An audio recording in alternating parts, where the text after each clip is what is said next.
ke masjid untuk sholat zuhur dan seterusnya. Sehingga kemudian kegiatan berikutnya ya kegiatan rutin ibadah di Masjid Nabawi.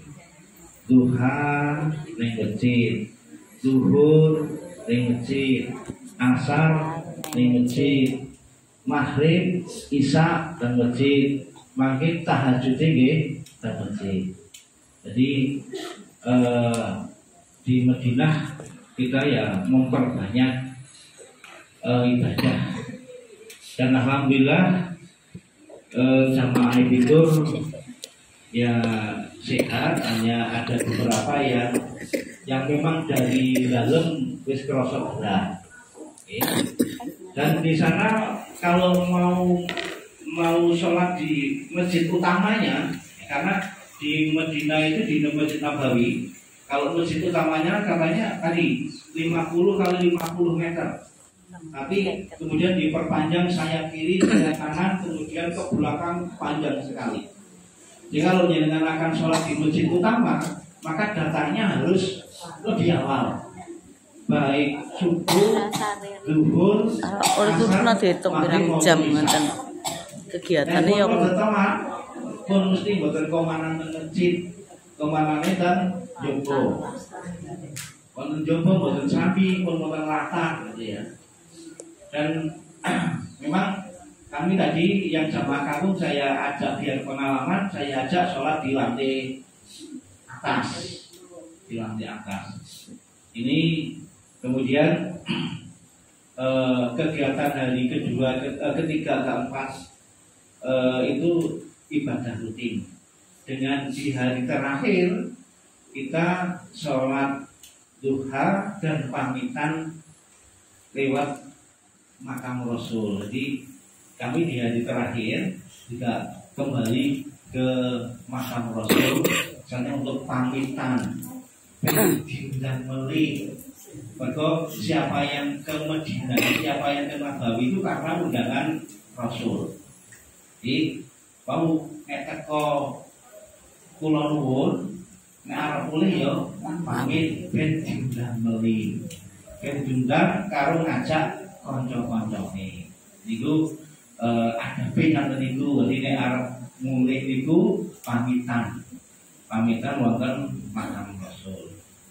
Lajeng jam 11, jam 12 kita check out dari hotel, karena supaya kalau di Bandara Madinah kita tidak 4 jam, tapi harus 5 jam itu sudah harus berada di bandara.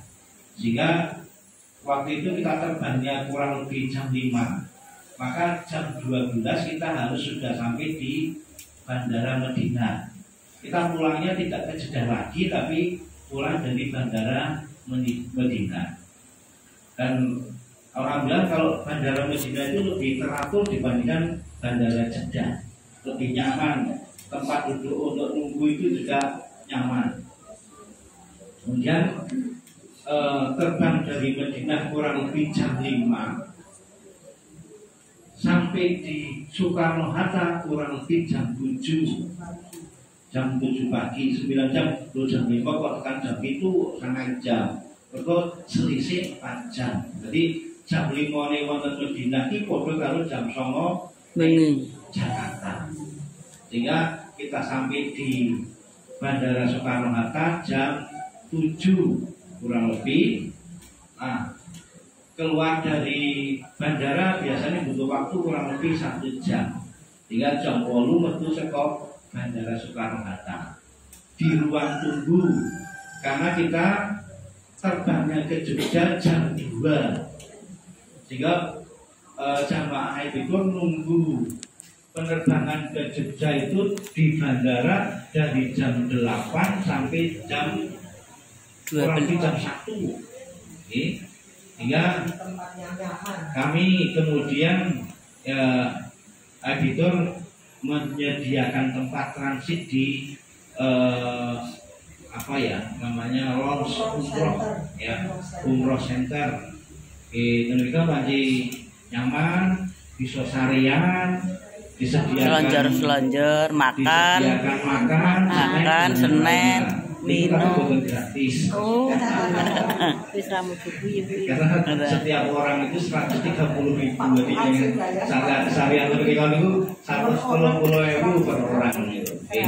Ya, tapi nyaman dan langsung terbang ke Jogja kurang lebih jam 2, sampai di Jogja kurang lebih jam 4 kurang sedikit. Tetapi karena nunggu bagasinya lama, nunggu jamnya lama, maka kemudian baru jam setengah 6 mungkin kurang sedikit baru bisa lepas dari bandara.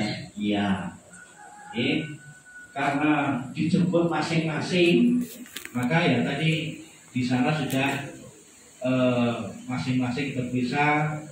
Bu Resina dijemput kakungi lan rombongan, Mariati dijemput rombongan, Bu Lasmini juga dijemput rombongan. Kami berangkat masing-masing, pulang masing-masing. Alhamdulillah, dumugi beliau selamat, moden-moden aral sudah menapa. Lan mugi-mugi kita ndonga mugi-mugi umroh kita sedaya dipun tampi dening Allah Subhanahu wa taala. Amin. Sedaya jamaah mesti ndonga muga-muga ditimbali malih. Nggih, Pak. Mesti.